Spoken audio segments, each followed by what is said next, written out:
الفاتحة. بسم الله الرحمن الرحيم الرحمن الرحيم مالك يوم الدين إياك نعبد وإياك نستعين اهدنا الصراط المستقيم صراط الذين أنعمت عليهم غير المغضوب عليهم ولا الضالين. بسم الله الرحمن الرحيم. اللهم إني اعتدت بدرب الله طوله ما شاء الله قفله لا إله إلا الله بابه محمد رسول الله صلى الله عليه وآله وسلم سقفه لا حول ولا قوة إلا بالله العلي العظيم. أحاط بنا من بسم الله الرحمن الرحيم.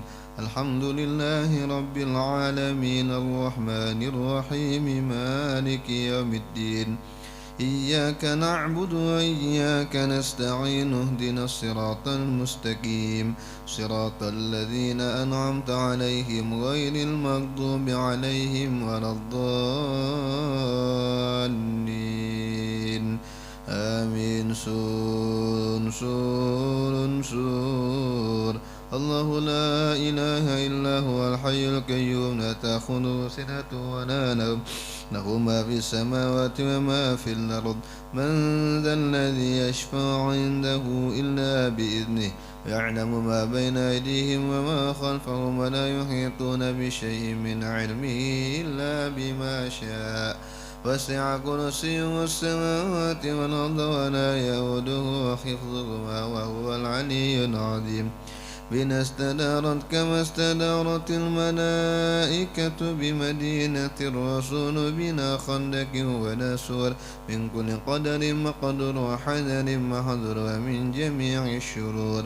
تترسنا بالله تترسنا بالله تترسنا بالله من عدونا وعدو الله من سكرش الله إلى قاع أرض الله بمئة ألف ألف ألف لا حول ولا قوة إلا بالله العلي العظيم.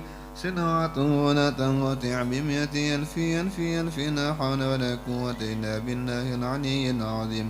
عزيمته لا تنشق بمئة ألف ألف ألف لا حول ولا قوة إلا بالله العلي العظيم.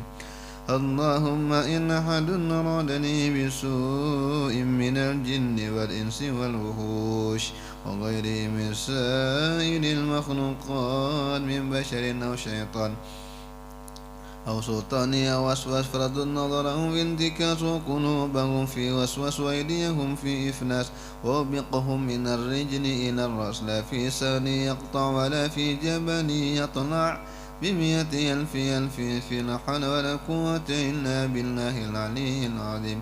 صلى الله على سيدنا محمد وعلى آله وصحبه وسلم. سبحان ربك رب العزة عما يصفون وسلام على المرسلين والحمد لله رب العالمين. في كل لحظة أبدا عدد خلقه ورضا نفسه وزنة عرشه ومداد كلماته. اللهم صل على سيدنا محمد طب القلوب ودوائها وعافية الأبدان وشفائها ونور الأبصار وديائها وعلى آله وصحبه وسلم. اللهم صل على سيدنا محمد طب القلوب ودوائها وعافية الأبدان وشفائها ونور الأبصار وديائها وعلى آله وصحبه وسلم. اللهم صل على سيدنا محمد قلوبي ودوائها وعافية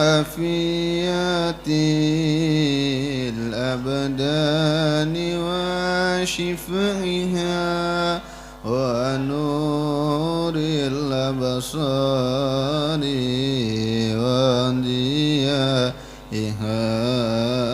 وعلى آله وصحبه وسلم. Astagfirullahaladzim alladzi la ilaha illa huwal hayyul qayyum wa atubu ilal fatihati ila sayyidina wa habibina rasulillah Muhammad ibn Abdillah wa ala alihi washabihi al-kiram wa azwajihi wa dzurriyyatihi wa ahli baiti wa kullu muallimina wa li jami'il mu'minina wal mu'minat wal muslimina wal muslimat al-ahya'i minhum wal amwat wa khususan ila muallif hadzal kitab wa ila syekh wa murabbil syekh Masyar wa Nuzuri al-Banjari wa ila jami' syekhna inna ma kanu anna Allah yaghfir lahum wa yarhamuhum wa yadrujati fil jannah wa yanfa'u بهم وأسرارهم وأنوارهم وعلومهم ونفحاتهم في الدين والدنيا والآخرة وعلى كل نية صالحة وعلى كل ما نوى به السلف الصالح بنية القبول وتمام كل سول ومأمول وإلى حضرة النبي محمد صلى الله عليه وسلم. الفاتحة. بسم الله الرحمن الرحيم. رب العالمين الرحمن الرحيم مالك يوم الدين إياك نعبد وإياك نستعين اهدنا الصراط المستقيم صراط الذين أنعمت عليهم غير المغضوب عليهم ولا الضالين آمين. Bismillahirrahmanirrahim. Kita malam hari ini membaca mungkin satu bab tentang adab insyaallah. Jadi kita tahan dulu fikihnya insyaallah minggu depan insyaallah. Makila fil adab, ini pembahasan yang dikatakan tentang adab. Qala Ibnul Mubarak rahimahullah taala.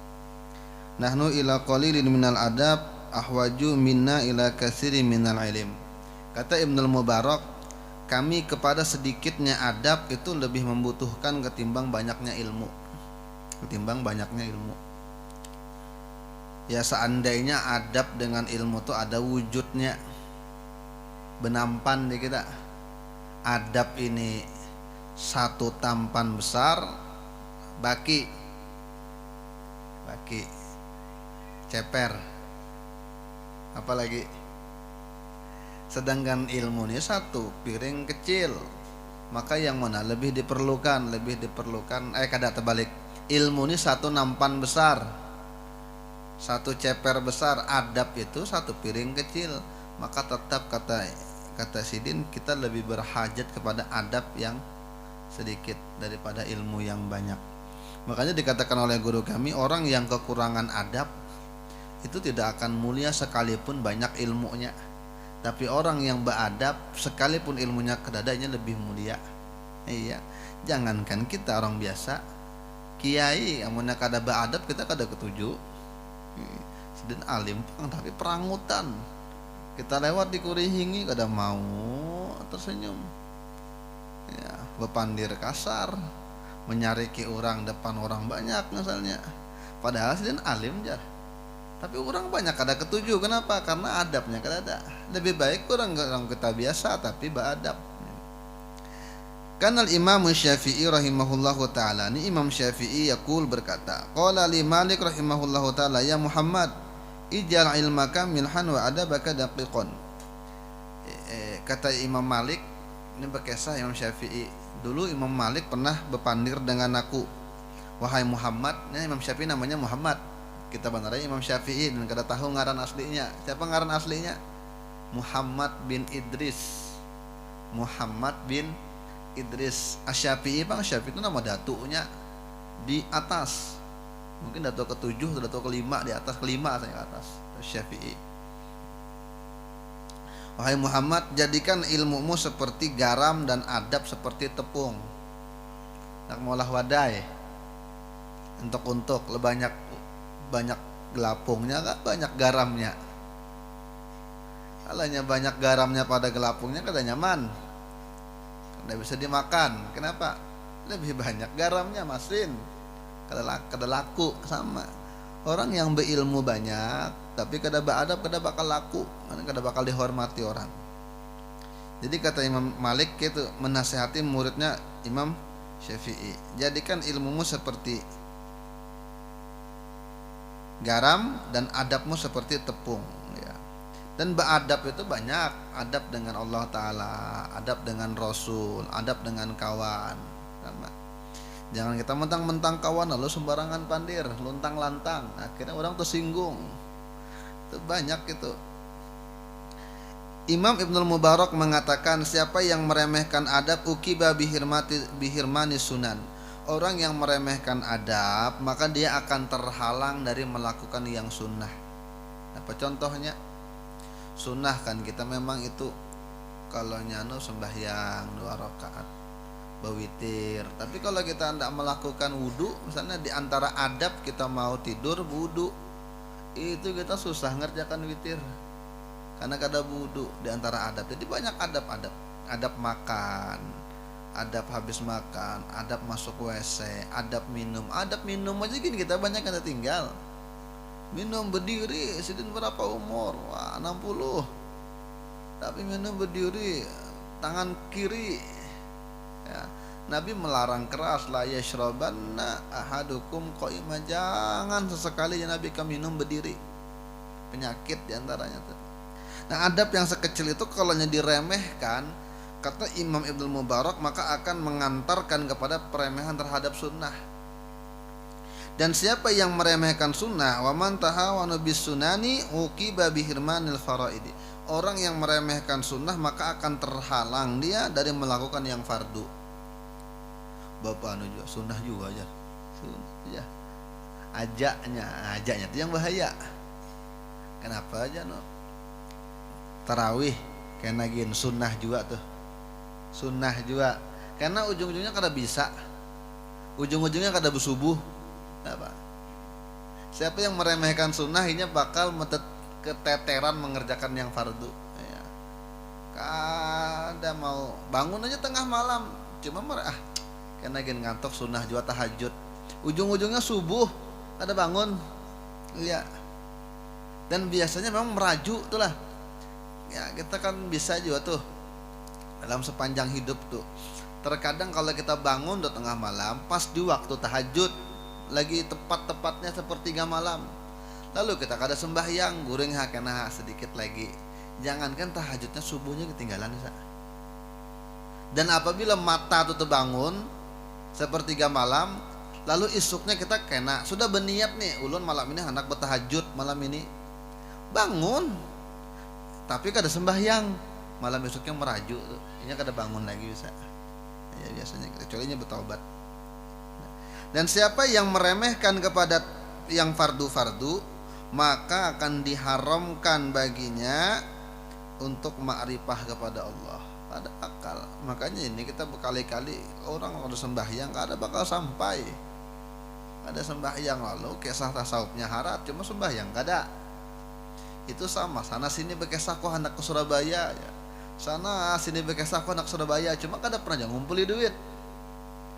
Kada pernah juga melihat tiket, kada pernah juga mencoba. Seumuran bekesah Surabaya kada bakal tertolak ke Surabaya. Kenapa? Kada melangkah. Ini kesah sampai, cuma kada beda bekesah, maka kada bakal sampai. Jadi orang nang meremehkan yang fardu, ujungnya kada bakal ma'rifah ya. Diceritakan seorang ulama besar, wali besar Abu Yazid Al-Bistami rahimahullah. Beliau dikatakan memang ada tuan guru di sana aja. Orang bahari kan kalau belajar jauh-jauh. Wah ini kita syukur mana, di mana-mana kita pengajian, kita syukur banget, lok bahun ya kada ketinggalan. Malam ini aja berdua kita di sana ada wadah Ustaz Fatur. Malam Rabu ada, malam Senin ada, malam Sabtu ada, malam Kamis ada. Orang bahari jauh-jauh, makanya abah-abah mama kita di mana Martapura, jauh sana bahari. Nah, ketika dikatakan tuh ada orang alim di sana, ada laki-laki yang soleh, datang beliau ini Abu Yazid Al-Bistami. Lalu ketika itu tunggui di masjid, karena orang alim nih, orang soleh pasti ke masjid, kan gitu. Di mana rumah orang alim tuh? Oh, rupanya di gang situ jar. Tunggui masjid terdekat. Betul, ditunggui di masjid. Lama-lama keluarnya, keluar orang alim nih, nah yang disambat tuan guru ini keluar. Ketika hendak masuk ke masjid beludah. Ketika beludah, memaus hingus kita, beludah ke dinding masjid, ke arah masjid. Ketika itu langsung ya Abu Yazid bulik. Kada jadi, padahal jauh. Ditanya dengan orang, kenapa pian bebulik kada jadi ketemu. Jar, orangnya kada beradab. Maka orang nang itu la yu'minu ala asrarillah. Orang itu kada mungkin bisa dipercaya untuk mengemban rahasia Allah. Orang yang tidak menjaga adab-adab syariat. Makanya guru Bahari itu pernah ingat benar ulun. Abu Yasyarwan itu pernah menasehati kami, Jarsidin, jangan jadikan guru sekalipun bulangnya ganal berjubah tapi beludah masih ke arah kiblat. Artinya adab-adab yang kecil itu yang terjaga, jangan dijadikan guru. Kalau sekedar ambil aja, cuma untuk menjadikan guru yang bujur-bujur guru jangan. Kenapa? Karena adab yang halus saja ada dianu jaga. Ingat kami dulu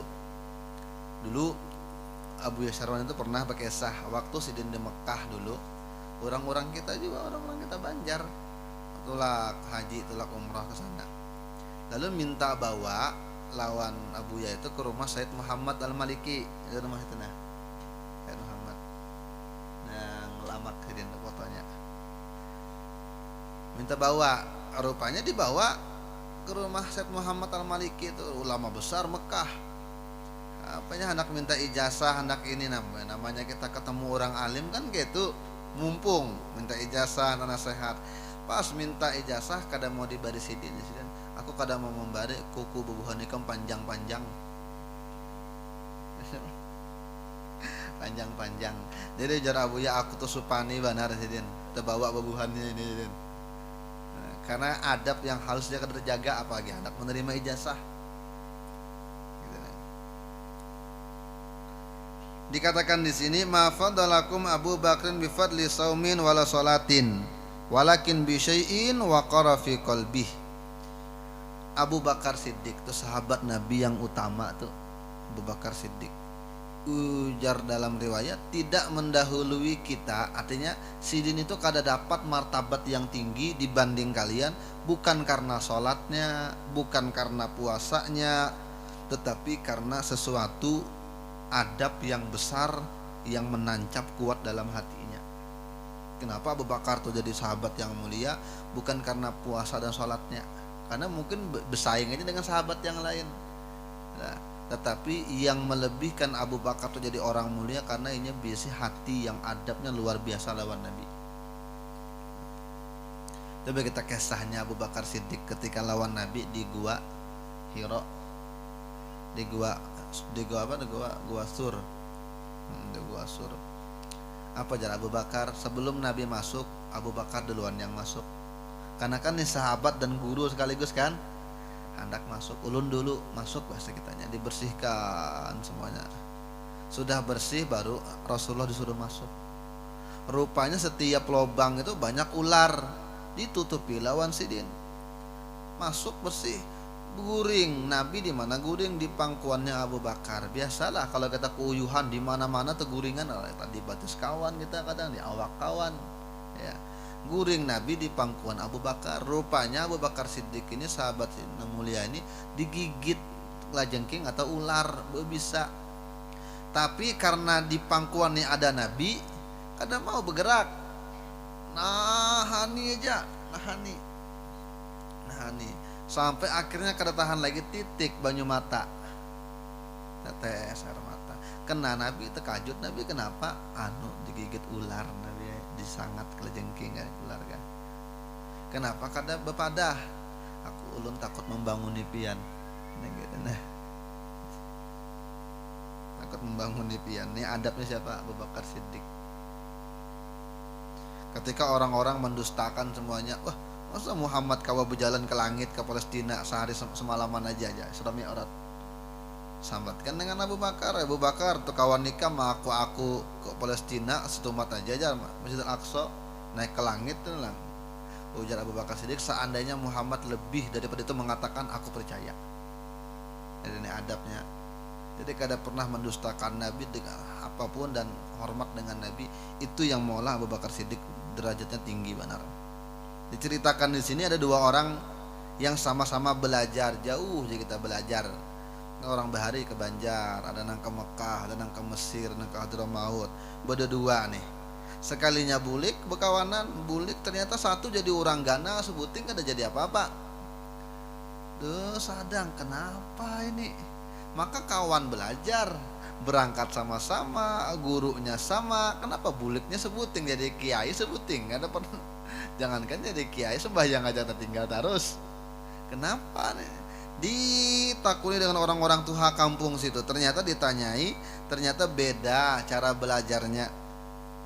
Yang sebuting tadi, nah, ternyata satu orang ini duduknya selalu dia berulang-ulang menghadap ke arah kiblat.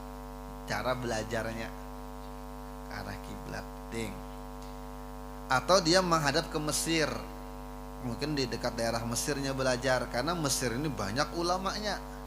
Ya, kita kalau bicara tasawuf, memang Hadramaut kita dengar cerita masuk, tapi kalau kita tentang fikih, tentang akidah, tentang tauhid, berdebat-debat, kita kadang mengenai kan ilmu Mesir ini. Ibnu Hajar Mesir, Imam Syafi'i di Mesir, Imam Athaillah Sakandari Hikam di Mesir. Banyak di sana. Makanya antara dua aja orang ini kalau kada duduk menghadap ke kiblat atau menghadap ke Mesir. Berhasilnya dari adab cara duduk saja. Lalu yang kedua tadi berduduk selalu membelakangi kiblat, belajar menghadapi kiblat, mengarah kiblat, dan kada pernah jauh menghadap ke arah Mesir. Maka sepakatlah orang-orang tuha di kampung itu, ulama-ulama di kampung itu, bahwasanya ini anak yang berhasil karena barokah menghadap kiblat, karena disitulah sunnah untuk duduk. Kecuali ada darurat, baru kita meninggalkan arah kiblat. Dan dia dapat berkah doanya orang-orang kaum muslimin yang ada di Mesir, karena bagaimanapun kata beliau, la yakhlu anil ubadi wa ahlul khair. Di Mesir itu kada pernah sepi dari para ahli ibadah dan ahli kebaikan. Fa zahiru anna abidan minal ubadi da'a lahu fil lail. Secara zahir jadi orang alim itu pasti berdoa dalam malamnya, Allahumma ighfir lil muslimin wal muslimat. Maka memang semuanya kena, tetapi yang lebih kena lagi orang yang memfokuskan hatinya ke situ, ada irtibat, kita ada hubungan hati. Ya. Makanya sekalipun berdiam di samping rumah tuan guru ganal, tapi kada pernah hadir, hati kada pernah ke situ, kada dapat barokahnya, paling sekali sedikit aja.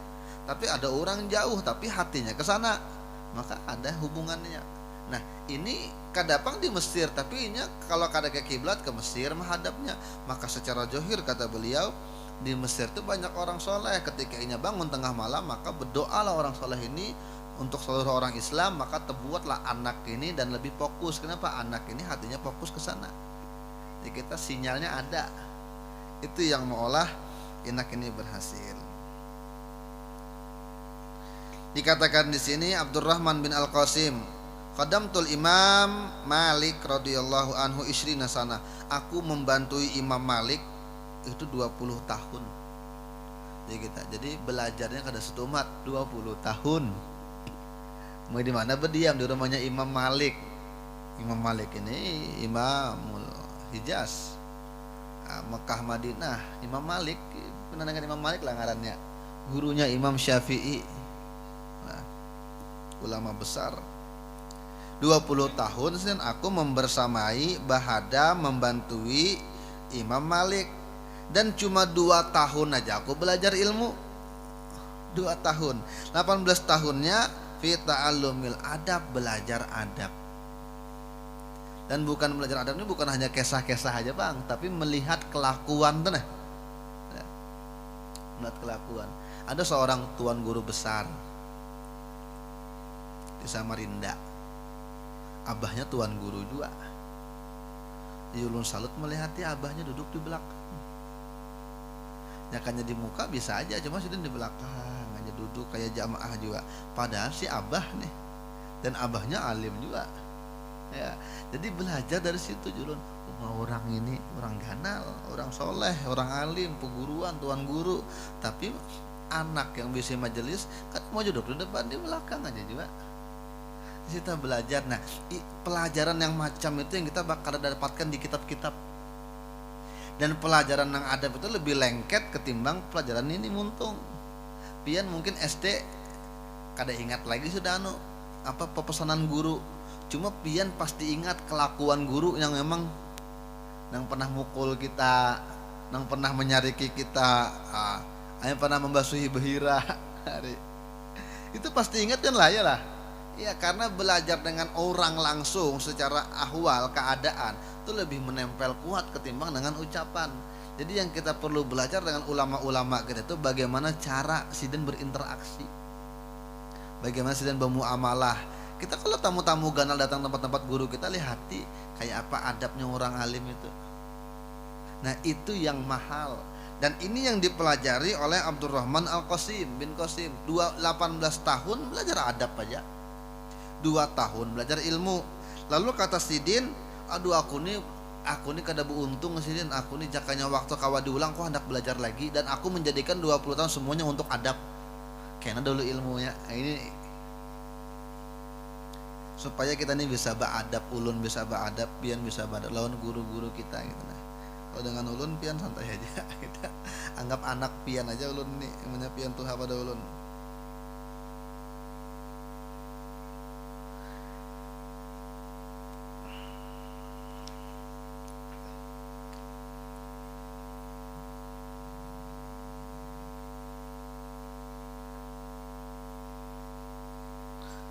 Lebih utama mana, adabkah atau menjunjung perintah? Ini berbeda ulama, tapi pendapat muhakkikin orang nang orang ahli kebatinan, orang nang ahli hati mengatakan lebih abdal memang adab ketimbang menjunjung perintah. Apa contohnya? Di antara mereka adalah Abu Bakar Siddiq. Ketika Nabi menyuruh untuk menjadi imam, Nabi kan garing. Ketika hendak akhir usia, ujar Nabi, suruh Abu Bakar jadi imam. Disuruh nih, tapi Abu Bakar kada mau. Aisyah juga anak sidin bini Nabi memadahi, jangan wahai Nabi, abah ulun tuh kada kuat, amun yang baca Quran menangis terus. Jadi kada mau. Sampai mungkin dipaksa baru mau. Nah, yang sama misalnya kayak Ali bin Abi Thalib, kada mau menghapus nama Rasulullah dalam surat. Ini kan pada tahun 6 Hijriah terjadi perjanjian namanya Hudaybiyah. Perjanjian ini ganal anunya, dampaknya Nabi dengan sahabat banyak ribuan orang hendak umroh di tahun ke-6 Hijriah. Nabi 6 tahun di Madinah. Lalu terdengarlah orang-orang Mekah bahwasanya Muhammad lawan kekawanannya hendak menyerang kita. Lalu tumbur di Mekah ketika itu. Lalu mengutuslah seorang ahli dialog untuk mendatangi Nabi Muhammad lawan sahabat supaya mengadakan perjanjian jangan ke Mekah. Datang pas tetamu sahabat orang Quraisy ini dengan Nabi ini di Hudaybiyah namanya. Nah, terjadi perjanjian. Muhammad ikam kada boleh masuk, orang Mekah kada membolehkan. Kata Nabi Muhammad, kami ini kada hendak perang, kami hendak umroh. Kada boleh. Nah, sebelumnya lagi diutuslah Utsman bin Affan ya, sahabat Nabi ke sana. Lalu diisukan lagi terbunuh. Wah, semua sahabatnya siap sudah, kita perang aja sudah nih, kita nih hendak umroh dihalang-halangi. Lalu jangan bakakarasan ya Nabi. Lalu pas ketika perjanjian tadi tulis surat, lalu ada kesepakatan di antaranya dalam masa 10 tahun tidak boleh ada yang perang, kita damai. Kalaunya orang Madinah yang beriman kembali murtad, silahkan kembalikan kepada orang kafir Quraisy. Dan orang kafir Quraisy kada boleh ke sana. Pokoknya kalau boleh harus ada yang jaminan. Pokoknya ini apa aja kita gencatan senjata aja kita bahasa kininya. Itu 10 tahun itu Nabi setuju dan Nabi menunda umroh. Coba kita pikirkan, menunda ibadah karena musuh menghalangi. Padahal kalau kita kekerasan bisa, tapi Nabi kada mau mengambil jalan kekerasan. Lalu kata-kata orang tadi, tulis surat perjanjian. Lalu jar Nabi, Ali nyuruh tulis. Dan Ali kan pintar nulis sana. Tulis Bismillahirrahmanirrahim min Muhammad Rasulillah. Lalu kata orang kafir ini, waktu itu masih kafir, betul Islam. Kata orang Quraisy ini, apa Bismillahirrahmanirrahim? Kami kada pakai Ar-Rahman Ar-Rahim. Kalau tulis saja Bismikallahumma. Kalau Tuhan Allah kami ada, cuma kami pakai Lata, Uzza. Jadi jangan pakai Ar-Rahman Ar-Rahim. Tulis hapus, dihapus lawan Sayyidina Ali. Tapi disuruh Nabi hapus. Batu min Muhammad Rasulillah, dari Muhammad utusan Allah. Jadi orang ini kami kada percaya kalau ikam Rasulullah, makanya kami halangi. Kalau hanya kami percaya kada terjadi nah gini. Hapus Rasulullahnya, tulis saja Muhammad gitu. Jadi dia Nabi Ali hapus saja Rasulullahnya. Aku ulun kada mau menghapus. Ini adab Sayyidina Ali. Ini kisah adab nih. Lalu kata Nabi, hapus saja. Kada, ulun kada mau hapus. Jadi lebih utama mana beradab kata menuruti perintah. Maka sebagian ulama besar mengatakan lebih adab, kada mau menghapus. Lalu ujar Nabi, mana gerang tulisannya bos ini ya Nabi. Nah aku yang menghapusnya, ditulis dihapus oleh Nabi langsung. Nah, tapi hikmahnya besar. Ketika ada perjanjian damai seperti itu, orang itu ketakut-takutan lagi berkisah tentang Islam. Di Mekah tuh orang mengesahkan Islam, gak ada apa karena damai. Jadi kada lagi istilah perang bersembunyian. Akhirnya Islam itu tersebar lewat kesadaran, bukan lewat peperangan.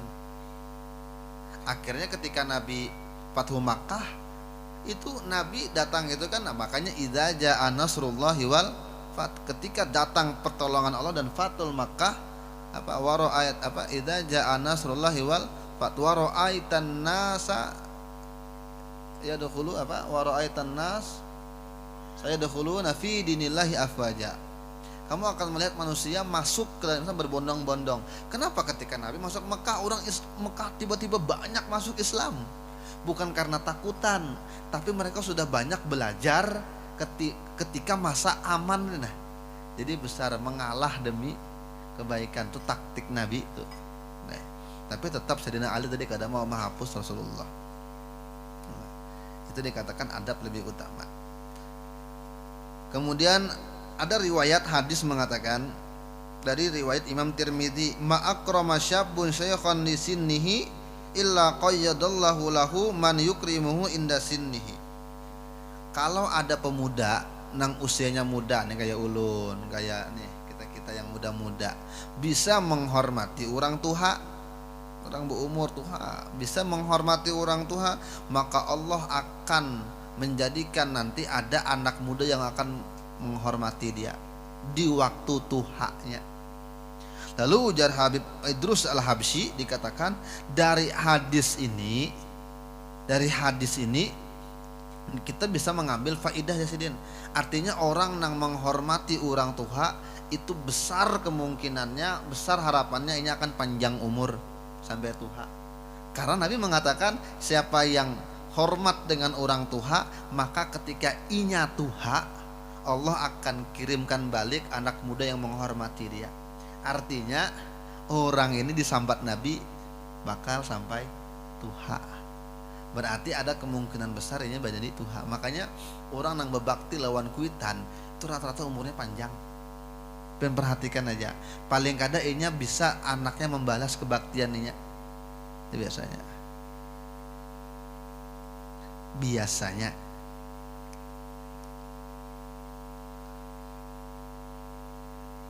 dan dikatakan di sini memang tradisi ulama-ulama kita bahari ridwanullahu alaihim yuqaddimunal akabira sinnan fil masyi, mereka mendahulukan orang-orang tua dalam berjalan.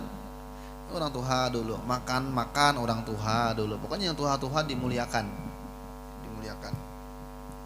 Dan di dalam majelis yang tua-tua berumur tuh jangan di belakang, duduk di muka. Disuruh kecuali sedang kada mau. Itu di antara adab orang bahari. di dalam ulama-ulama kita bahari.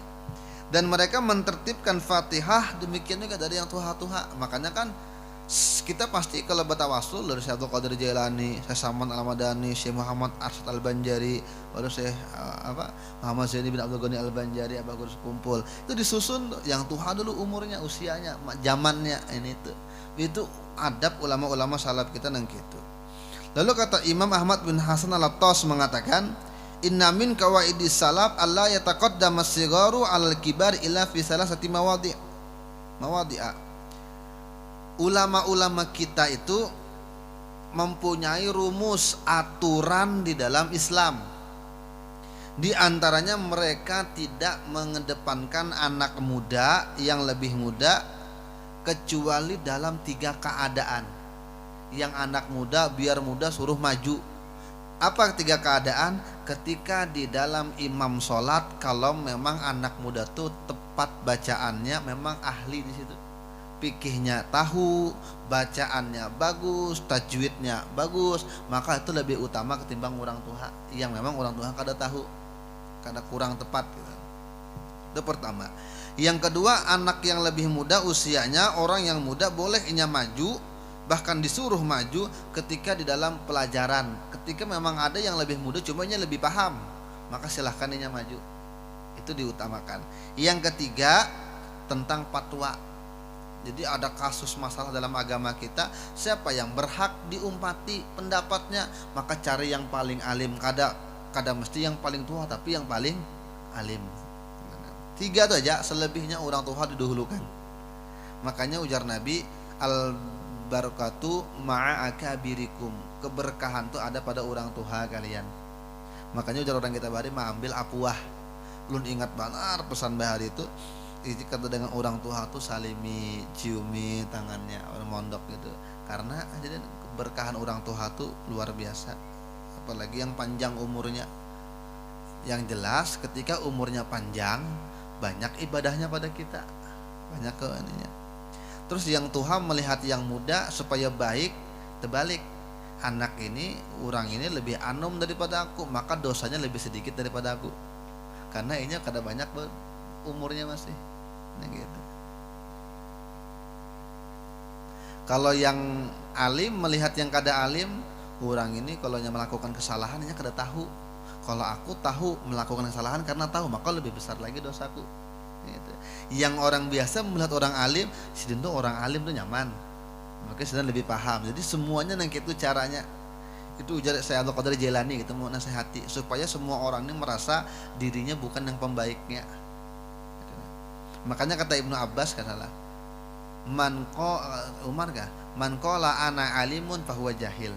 Siapa yang mengatakan aku ini orang alim, maka ini bungul. Siapa yang mengatakan aku ini orang baik, maka ini orang buruk. Kecuali bergegayaan mungkin bisa lawan kawan. Kegayaan cuma kalau, tapi kada orang yang memang bujur-bujur soleh sekalipun begayaan kada wani keluar masalah nang gitu. Diceritakan di sini Sayyidina Ali radhiyallahu anhu pernah subuh hari berjalan hendak sembahyang subuh, lalu di gang itu rupanya ada orang tua hendak keluar, jadi kada mau mendahului orang tua nih, kada mau menyelip, lambat. Oh nah orang tua lambat jalan sidin, mungkin yang kita ini sudah 60-an lebih, jalan lambat, kada mau juga. Rupanya sudah hampir terbit matahari, hanya sampai masjid. Rupanya yang Tuhan tadi kada sembahyang rupanya, betarus sidin. Nah kalau kita kan mau ini, kita maka menunggui. Rupanya orang itu Nasrani. Ketika Sayyidina Ali masuk ke masjid, Nabi masih ruku.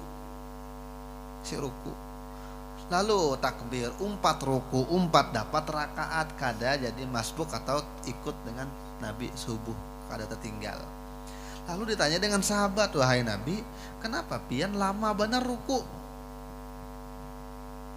Lama benar, dan kada pernah pian seperti ini, rukunya lawas benar. Ujar Nabi, aku tadi pas ruku biasa baca wirid subhana rabbiyal azimi, tapi malaikat tuh menghalangi aku supaya jangan bangun dulu Jibril. Jadi kita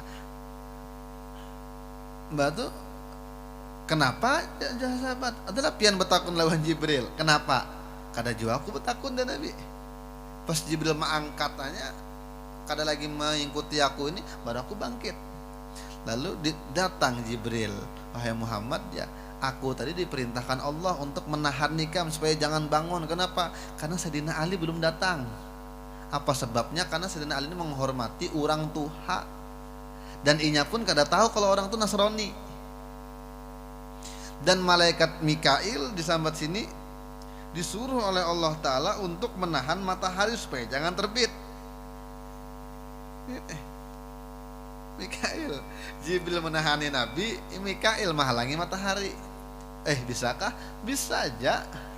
Ngarannya matahari ampun Allah Ta'ala juga, terserah Tuhan ya kan. Lain kita yang bisi ya. Jadi itu bang rupanya. Ini menunjukkan memang kalau kehormatan orang tua itu ganal, sekalipun ya beda agama lawan kita tetapnya dihormati.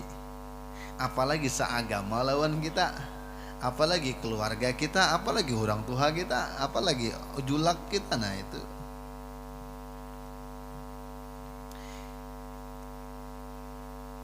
pernah terjadi.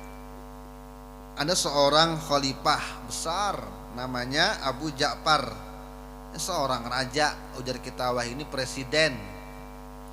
Lalu memperhatikan Imam Malik di masjid. Jadi Imam Malik di masjid, perhatikannya. Mungkin diperhatikannya oleh Imam Malik, ada raja di sini. Lalu Imam Malik datang menasihati raja, Abu Ja'far, Amirul Mukminin, la tarfa saudaka fi hadal masjid, jangan angkat suara dalam masjid ini.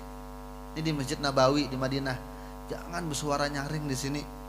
Lalu ujar Sidin, karena Allah Ta'ala pernah mengajarkan kepada satu kelompok dalam ayat Al-Quran, ya ayyuhalladzina amanu la tarfa'u aswatakum fawqa sautin nabi. Orang-orang beriman, janganlah kamu mengangkat suara kalian di atas suara Nabi. Kalau Nabi jangan mengangkat suara. Dan Allah juga memuji, kata Imam Malik, satu kelompok. Apa kata Al-Quran? Innalladzina yaghudduna aswatahum inda rasulillahi ulaika alladzina imtahanahullah ulaika alladzina imtahanallahu qulubahum littaqwa lahum magfiratu wa ajrun azim. Orang-orang yang menahan suaranya, kada mau berkuciak-kuciak, kada roha aja kita. Apalagi bahasanya mandir tuh kada kuciak-kuciak, ciak-kuciak kada nyaring, gua syarat suara tuh santai aja. Itu kata Nabi di sisi Rasulullah, orang nang beradab lawan Nabi itu orang yang Allah anugerahkan kepada hatinya ketakwaan, dan bagi mereka ampunan dan pahala yang besar. Lalu ujar Imam Malik, Allah juga mencela satu kaum. Apa dengan celaan? Innalladzina yunadunaka min wara'il hujurat aktsaruhum la yaqilun. Orang-orang yang memanggil engkau wahai Muhammad di belakang kamar, di luar, itu kebanyakan mereka kada berakal. Itu Muhammad itu. Ujar Imam Malik, kehormatan Nabi ketika sudah wafat itu sama ketika masih hidup. Jangan berkuciak dalam Masjid Nabawi, jangan suara benyaring-nyaring. Maka terdiam Abu Ja'far ketika itu. Nah, kalau ini kan Nabi kedada secara zahir, tapi Nabi katakan innal anbiya warasatul innal ulama warasatul anbiya. Para ulama itu pewaris para Nabi. Maka jangan kita di ulama-ulama ganal, jangan kita mengangkat-angkat suara, jangan benyaring, jangan apalagi menguciaki ulama. Nah, dulu di Pemangkih itu kita alhamdulillah pernah memang sekolah di Pemangkih, walaupun kada lawas setahunan lebih-lebih. Di Pemangkih itu kada wani kita ngetok rumah guru, kada wani itu. ngetok ke rumah guru tuh kada bani. Jadi pang pabila kalau hendak izin hendak bulik kepada mencari pas waktu guru keluar. Biasanya guru tuh keluar lagi mengantar anak sekolah, mengambil anak sekolah atau bulik dari jamaah. Itu waktunya. Jadi kadang mau mengetok rumah guru, kadang aja berdiam depan rumah. Tuh di pemangkin yang gitu. Itu barangkali adab yang ganal itu yang menyebabkan keberkahan orang pemangkin itu ganal. Kita kada pungkirilah di Samarinda aja kalau kita cari masjid-masjid rata-rata kaum imam masjid, tukang-tukang baca doa, tukang mandikan mayit, itu kada sedikit ulang alumni pemangkin. Pian membaca kalau risalah kusairiyah, membaca ini nah risalah amaliyah, yasin biasanya itu nang mengolah alumni pemangkin. Pian membaca wirid nang di masjid biasanya ya latifu ya kafi, di mana dapatnya di wiritan situ dapatnya. Ya. Kenapa orang pemangkin itu banyak barokahnya? Karena dengan puguruannya inya nang gitu. Karena bukan hanya murid yang beradab lawan gurunya beradab juga lawan muridnya. Ini yang ngalih. Di pemangkin itu guru kada dikiau guru, dikiau kakak. Biar tuh hanya 60 tahun tetap ya kakak. Ini si murid ini seumuran lawan cucu, tetap ya murid mengiau guru tuh kakak.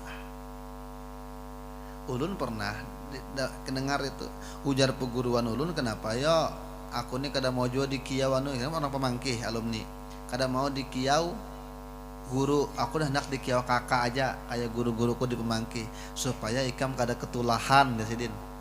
Kalau nya murid kalau pina kenapa guru ya kada terima, itu bisa kada ketulahan, kada bebarokah ilmu. Karena apalagi itu soal lawan peguruan. Tapi kalau nya ading lawan kakaknya tuh biasa memang gitu. Jadi supaya menghindari itu barangkali mungkin kenapa mereka kada mau dikiau guru kakak dikiau. Kita kan biasa lawan ading itu terkadang terselisih sedikit biasa. Walaupun tetap menjaga adab, cuma biasa ketimbang guru lawan murid itu kalau tersalah ngalih membaikinya. Nah itu alasannya. Itu juga barangkali yang menyebabkan keberkahan orang-orang alumni pemangkin itu luar biasa. Barokah. Dikisahkan di sini ketika ayat ya ayyuhalladzina amanu la tarfa'u aswatakum fawqa sautin nabi. Orang-orang beriman, jangan mengangkat suara kalian di atas suara Nabi. Wala tajharu lahu bil qaul, jangan kamu benyaring-nyaring suara mendebat Nabi, apalagi mendebat Nabi. Kajahri ba'dikum li ba'din, seperti kalian kekawanan. Jadi jangan samakan Nabi lawan kekawanan. Jadi jangan samakan juga tuan guru lawan kekawanan gitu. Nah, kalau kita kenapa antah bato a'malukum wa antum la tash'urun? Kenapa? Karena dikhawatirkan akan rontok amal-amalmu, akan gugur amal-amalmu, sedangkan kamu tidak tahu, kada sadar. Lalu mendengar ini seorang sahabat bernama Sabit terduduk mendengar ayat ini turun, tahu. Lalu menangis. Lewat kawan sidin bernama Asib. Bit dia kata, kenapa kamu menangis pinggir jalan? Ujar Sabit, ayat tadi turun lawan Nabi yang memadahkan jangan mengangkat suara di hadapan Nabi, sedangkan aku mengangkat suara hadapan Nabi tadi. Aku takut ayat itu turun kepadaku. Aku takut. Dan aku takut ya jadi amal-amalku gugur gara-gara tadi tuh. Lalu menangis. Nah situ. Lalu saking takutan tuh dengan ayat tadi, lalu bulik ke rumah padahal lawan bini. Karena kalau aku masuk kandang lah, ikam kunci aja, ikam paku aja, kunci mati. Masuk ke kandang kuda dikunci mati lawan bininya. Lalu si Asim tadi kawan tadi madu lawan Nabi aja. Aku tadi melihat di jalan Sabit menangis terduduk. Kenapa? Takutan bang. Lalu jar Nabi kiau orangnya sini, Sabitnya kiau ke sini. Lalu datanglah Asim tadi ke tempatnya menangis tadi, dicari mana Sabitnya kada ada lagi. Maka menangis tadi di sini. Lalu mencari ke rumah. Rupanya bininya keluar. Kenapa jarang? Itu laki kem dikiau lawan Rasulullah. Mana? Rupanya di kandang kuda tadi. Bebaya ke kuda kayak apa? Bit dikiau Nabi ya bahasa kitanya. Lalu ujar Sabir, kada kau keluar, buka dulu paku dulu di depan anda. Orang ini jadi kita kan orang tuh sakit hati bisa bunuh diri. Ya kalau ini saking takutnya hati itu saking gitu, sahabat. Tapi bukan karena pacar, bukan karena kekasih, tapi karena takutan masuk neraka. Nah gitu. Dipanggil lawan Nabi, kenapa aja Nabi? Ulun takut Nabi, ulun tadi nang angkat suara nyaring pada pian. Lalu jar Nabi, sudah Nabi. Nang sudah kan bahasa kitanya. Lalu jar Nabi, amma tardo anta isya hamidan. Kamu maukah kalau kamu senangkah hidup dalam pujian?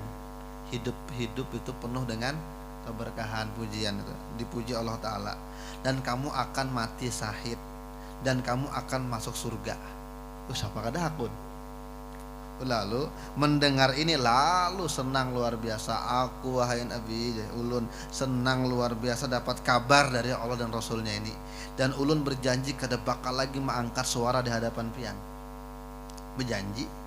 Lalu turun ayat yang memuji Sabit ini.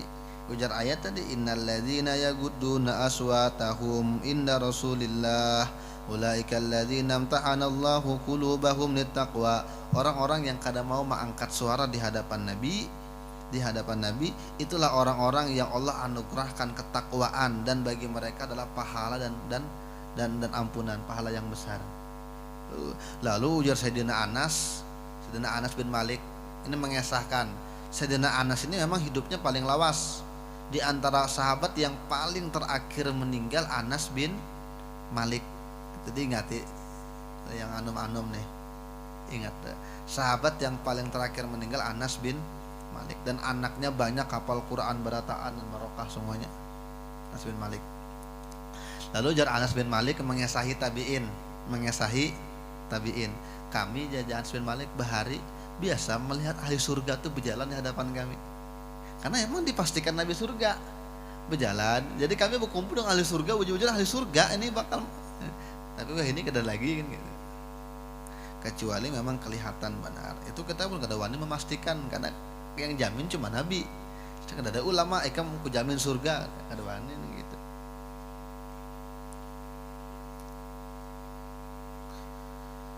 Nah, ini lagi. Mimbarnya Nabi itu terbuat dari kayu asal. Mimbarnya Nabi terbuat dari kayu asal. Kayu asalnya kayak apa yo? Ini kayak akasia.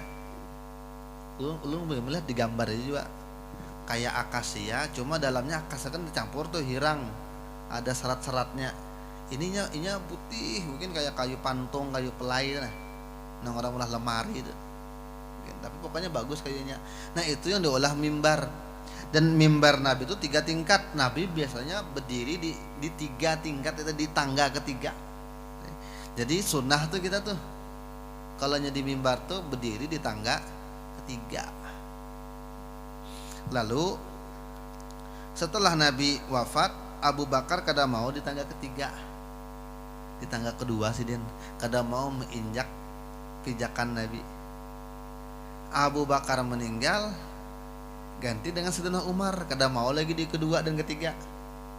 Di kedua, di pertama sampai nang gitu. Nah, turun.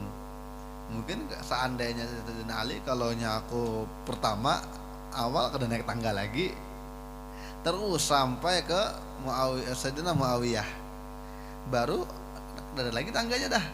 Pertama Nabi, Abu Bakar, Umar, Ali, kayak apa nih? Lalu ditambahi sidin tangga tuh, tambahi sidin. Nah, kita di atas ya naik ke tangga ke-7. Jadi tapi kan tangga Nabi itu di sana. Kalau kita di sini bang, sunnahnya apa? Sunnahnya di tangga ketiga. Sunnah tuh. Khatib di tangga ketiga. Terkadang memang khatib ada yang tahu, ada yang kada tahu. Tapi biasanya yang tahu tapi kada bertingkat ya berpodium ya pangali hai.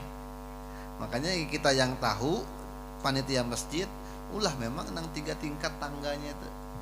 Jadi yang paham itu kawa di situ itu. Ini adab sebenarnya. Kenapa? Karena Sayyidina Abu Bakar kada mau menginjak bekas Nabi. Dan itu sebelum ulun tahu ini, ulun sudah tahu dari adab peguruan ulun. Itu yang kita belajar lawan ada ulama dari Hadramaut datang di pondok kami waktu itu. Tapi habis Sidin Abuya Sarwani ceramah berkursi nih, kursi itu kadang diduduki dengan ulama itu, dan peguruan kami kerja menyurung. Jadi habis duduk kayak di podium gitu, kalau kursi ganal gitu tinggi, Abuya ceramah tuntung, kursi itu diangkat ke belakang. Jadi ulama dari Hadramaut ini ceramah berdiri setiap kali nang gitu. Setiap ada tamu jauh dari luar ceramah habis Abuya ceramah, kalau selalu kada pernah menduduki kursi itu. Sampai sekarang kursi itu kada pernah dipakai. Nah, ini yang dikatakan jangan duduk di tempat peguruan. Ternyata memang itu diambil dari adabnya sahabat lawan Nabi. Nah, jadi kita melihat yang itu, belajar tahu, tetapi sebenarnya itu dari Nabi. Jadi adab yang dipraktekkan ulama itu bersambung dengan gurunya sampai ke Nabi. Cuma terkadang kita ketahui dalilnya. Ini baru terbaca ulun di sini nah. Ternyata nang gitu. Dan uniknya lagi di sini, Sayyidina Utsman bin Affan mengatakan, ma ghannaitu wala tamannaitu wala masastu zakari biyamini mundu bayatu Rasulullah sallallahu alaihi wasallam. Aku kada pernah bercita-cita, kada pernah juga berkeinginan, bahkan aku kada pernah menyentuh kemaluanku dengan tangan kanan setelah aku bersalaman lawan Nabi di tangan kananku. Ini adabnya lawan Nabi. Makanya sahabat itu kada kawa kita bandingin dengan kita, makomnya, kedudukannya, kemuliaannya. Kita tuh jangankan ilmunya, dengan adabnya aja jauh lawan sahabat. Baru keberuntungan ini langsung dengan Nabi berhadapan. Kita ini jauh sekali. Jadi Sayyidina Utsman kada pernah memegang kemaluannya setelah berbaiat lawan Nabi pakai tangan kanan. Seumuran habis bersalaman kada pernah. Kenapa? Masa bekas megang Nabi lalu megang ke kemaluan. Padahal kan kita kalau kan kita nih babasuh juga karena, tapi kada kena gitu Utsman bin Affan. Makanya di antara adab ketika kita bersalaman dengan orang, kita kan biasa sembayangan nih, habis sembayangan bersalaman, apa yang hati kita harusnya tanamkan ketika bersalaman. Ini tangan orang ini bersalaman dengan gurunya, gurunya bersalaman dengan gurunya, gurunya bersalaman dengan gurunya, maka gurunya bersalaman dengan tabiin bersalaman dengan sahabat bersalaman dengan Nabi. Maka ketika bersalaman itu tersambung lawan Nabi, karena ini orang Islam gitu nah. Apalagi yang kita salami ini orang ganal, Habib nyata dah. Habib ini bersalaman dengan abahnya, lawan abahnya, ujung-ujungnya lawan Nabi.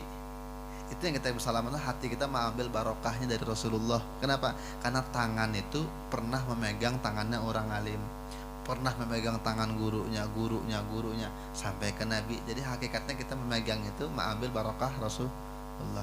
Itu yang kita tanamkan ketika bersalaman gitu. Karena peguruan semuanya pun cuma mengambil dari Rasulullah kan gitu. Keberkahan tuh ampun Rasulullah semuanya. Jadi kita di situ anunya, hati kita ke situ gitu nah.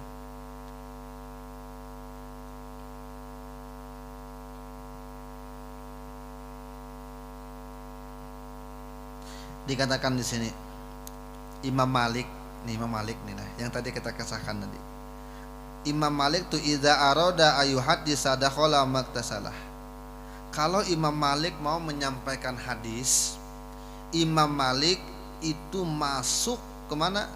Ke tempat mandinya, dan dia mandi di situ, lalu pakai minyak harum, lalu memakai baju yang bagus, lalu berimamah, bebolangnya kita, baru duduk di atas mimbar, baru khusyuk. Pokoknya orang ini Imam Malik ini ketika mengajar pokoknya luar biasa mantapnya. Pakaiannya mantap, orangnya harum, pokoknya berduduknya kursinya kayak raja gitu nah. Bahkan dikatakan Imam Malik selalu membakar bukhur nah gini nah, sidin bakar selama sidin pengajian nah. Sampai selesai menyampaikan hadis ditanya dengan orang, kenapa biar nang kayak itu? Ujar sidin, ahabbu anu azima hadisa Rasulillah sallallahu alaihi wasallam. aku cinta untuk menghormati, aku ketujuh menghormati hadisnya Nabi. Jadi bukan aku ini hendak dihormati orang, bukan hendak dipandang orang wah, tetapi aku ini sedang membawakan hadisnya Nabi. Jadi yang itu gayanya wajar ngarannya sampai sekarang kita tahu, sampai sekarang ngarannya diceritakan kayak ini cerita Imam Malik, kayak madhabnya Imam Malik yang kayak ini, fikihnya gayanya yang kayak ini, muridnya Imam Syafi'i. Kenapa? Orang ini orang kada sembarangan, adabnya ganal. Makanya kada ada orang ganal tuh kecuali adabnya ganal dia. Bahkan dikatakan di sini Imam Malik itu pernah dulu kada mau pakai sandal ketika di Madinah. Kita kada sanggup nang gitu.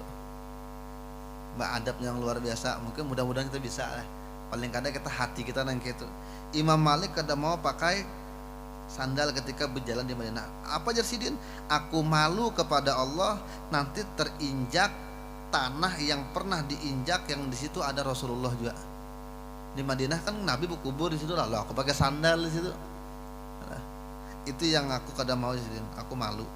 Jadi kalau kita kan kadang gitu, tapi sidin nang gitu, sampailah Habib Mundir bin Fuad al Musawwad itu terkenal tuh kan, Habib Mundir lah, nang pendiri majelis itu terkenal sekali dalam kisah sidin. Ketika sidin ditarim kada pernah pakai sandal kalau ditarim.